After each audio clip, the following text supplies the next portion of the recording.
Gibase sa aktual nga mga panghitabo nga nahisulat diha sa basahon ni Mormon, lain nga tugon ni Hesukristo.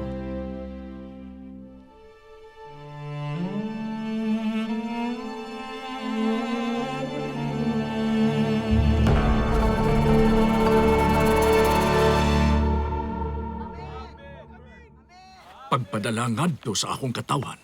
Gusto kong masayod kung mituo ba sila sa akong mga gisulti kanila.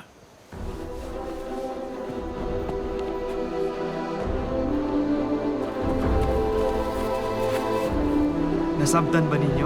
Dali.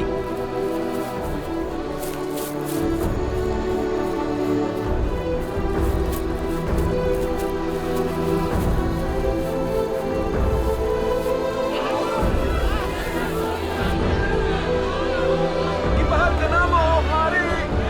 Kami nangalipay! Palihog dawag ang among kakigsaan! Sundo na mo ang iyang mga sugo! Magsaad kami sa among Diyos, O Hari! Ginoo kami, O Hari! Sakto! Dito ko kami kaniya. Bito kami sa tanang pulong nga imong gisulti. Nasahid kami tinuod kini!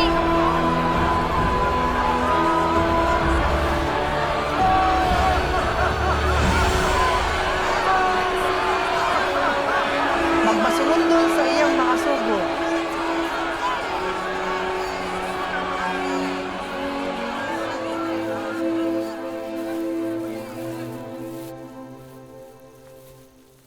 Tungod sa pagigsaad nga inyong gihimo, tawagon kamo nga mga anak ni Kristo, mga lalaki o babayi.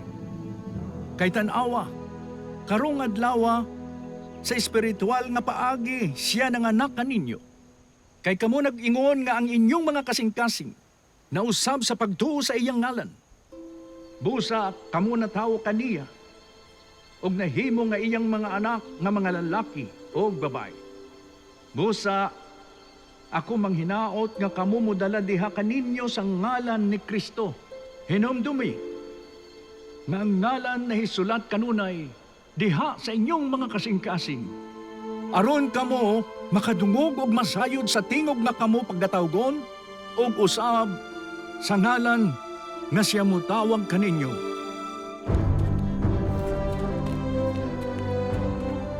Kay unsaon pagkasayod sa tao sa agalon, kinsa siya wala makaalagad, o kinsa usa ka dili kaila, og layo gikan sa mga lawom nga mga pagbati o katuyuan sa iyang kasing-kasing.